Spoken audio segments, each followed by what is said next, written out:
Okay mga ka-EA, so for today's video, so meron tayong kumakain ng mga alaga dito, yung ating Team Summer. Tapos meron tayo ditong hawak na makulit na nang aaway at ayaw magpakain ng kasamahan niya dito. So ang update, ayan, time check tayo, 7:34 AM. Ayan, so nagmekos-mekos lang tayo dyan mga kalapatids.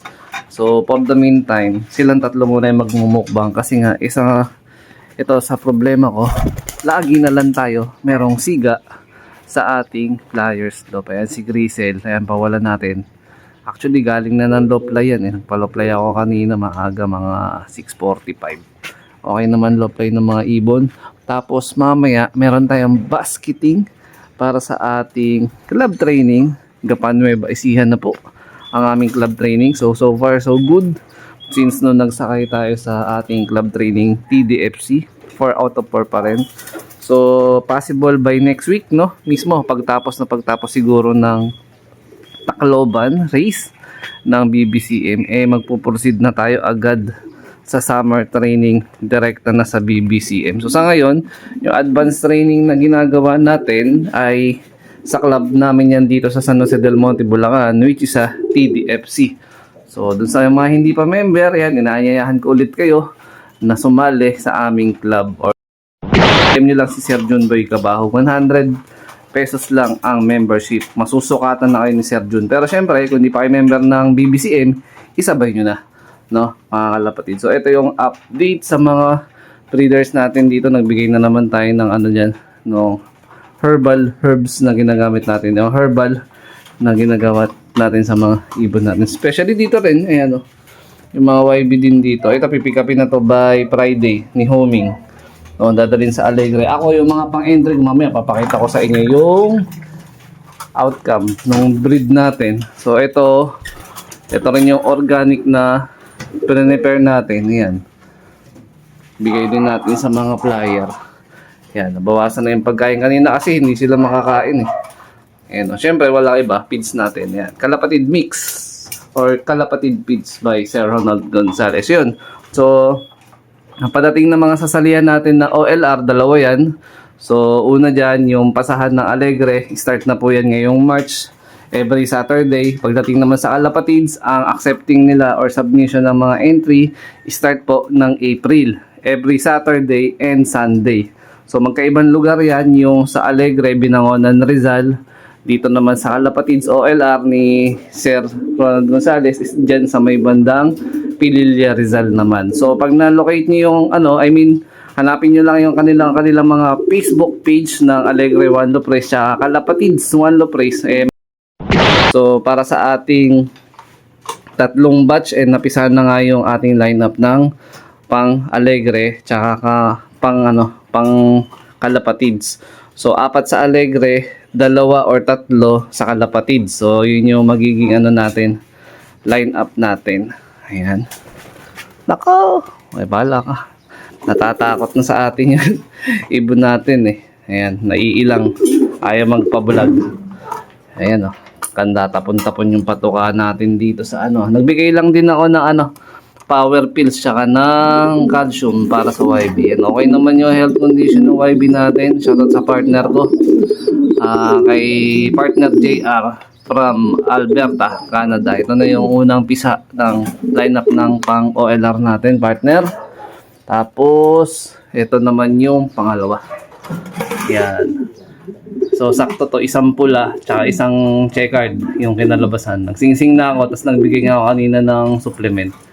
Yan, confirm. Kulay pula, tsaka black check yung mag-nestmate na yan. Parang ito din mismo.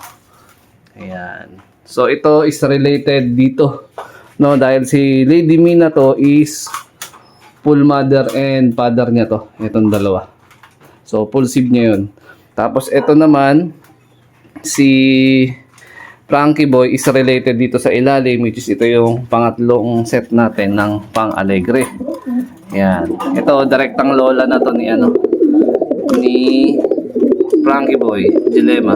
Tapos ito, direktang tatay, Diba to say. So halos lahat yun, related itong mga So selection na natin to na lineup. Tapos yung mga ilalabas nito na second clutch, yun naman yung susuksokan natin na pang-abuyog cap, SDR naman, pansarili dito sa loop, panlipad natin ng south, no?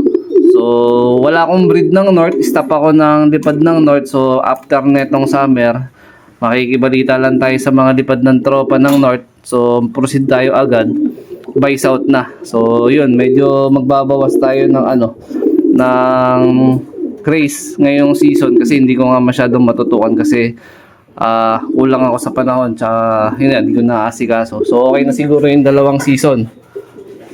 Pumasok na ba si O ayan, pumasok na agad tong si Grisel, oh. Ayan.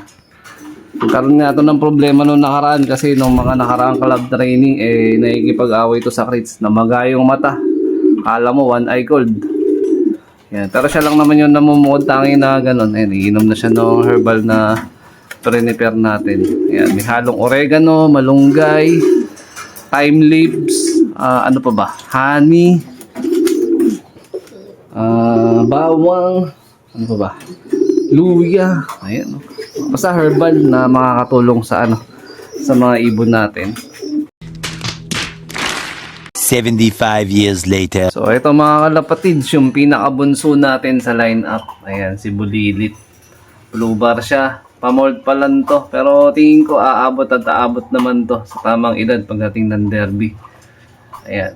So mukha siyang na ito yan, napakaliit na ibon. Pero yung uwian, sakto lang. Nalalate pero umuwi. Matyagang umuwi. Medyo manipis lang talaga katawan. Tapos ito si Sexy Blue. Ayan, lagi natin to consistent second dropper. Tapos ito, ayan, naging first dropper na natin to 1 beses. Kapatid to ni ni Admiral, wala natin sa south. O, tingnan natin kung pabawi siya. Pero half sibling niya lang yon. Yung nanay, magkaiba sila eh. Ayan, tapos yung Grisel natin na pasaway. Ayan, nandun siya. Oh. Ayan, meron yung Grisel na yan, full sibling niya, etong 2 na to. Na ilalaro nung nagkakware sa atin na kababayan. Ayan. Kamukhang kamukha. Oh. Ito naman White Grisel. Ayan. Louis Chu White Vandenbroek yung magulang. Ayan. Oh. Bali ito nakakasato po last clutch pa. Ayan. Last clutch na to possible. Ayan. Isa rin sa kababayan natin ng nito. Maglalaro sa kalapatids sa OLR naman. Tapos speaking of YB, may excess YB pa tayo dito. Ito. Pag walang nag-acquire nito within this week, ila-line up na lang natin ng ending siguro, no. Medyo busy pa ako, hindi ko pa maasikaso. Available to. Excess YB natin.